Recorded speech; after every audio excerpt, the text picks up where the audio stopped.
পররাষ্ট্র উপদেষ্টা মোহাম্মদ তৌহিদ হোসেন বলেছেন, মানুষ নির্দ্বিধায় ভয়হীনভাবে কথা বলতে পারছে, সরকারের সমালোচনা করছে, এটাই বর্তমান সরকারের একটা সফলতা। নারায়ণগঞ্জের রূপগঞ্জের শিশাল পার্কে ঢাকাস্থ বেলাবো থানা সমিতির বার্ষিক সাধারণ সভা ও মিলন মেলায় তিনি একথা বলেন।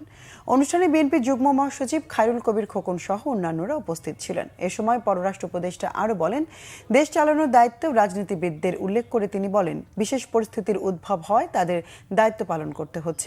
মানুষের কথা বলার স্বাধীনতা নিশ্চিত করতে পরবর্তী সরকারের প্রতি আহ্বান জানান মোহাম্মদ তৌহিদ হোসেন। আমরা কোনো রাজনৈতিক পরিবারে তো নাই, আমাদের আসলে প্রকৃত অর্থে কোনো একেবারে ওরিয়েন্টেশনও সেরকম নেই। দেশ চালানোর কাজ রাজনীতিবিদদেরই। একটা পরিস্থিতি উদ্ভব হয়েছে যখন আসলে উপায় ছিল না বলে কিন্তু এই সরকার দায়িত্ব নিয়েছে এবং তার মধ্যে আমরা আছি। আপনারা ইউটিউব যদি দেখেন, দেখবেন যে যে ভাষায় এই সরকারকে সমালোচনা করা হচ্ছে, এটা আমরা বহুদিন দেখিনি। এটা অনেকে ক্রিটিসাইজ করেন, আমি বলি যে এটাকেই আমাদের একটা ছোট্ট সাফল্য হিসাবে দেখতে হবে।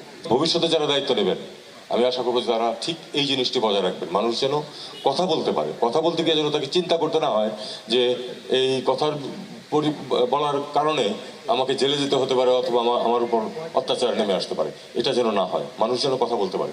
সবাই সেন্সিবল কথা বলবে না, উল্টাপাল্টাও বলবে অনেকে, কিন্তু বলার যদি সুযোগ থাকে তাহলে কোন কথাটা সত্যি মানুষের কিন্তু বিচার বুদ্ধি আছে, মানুষ সেটা জেনে নিতে পারে।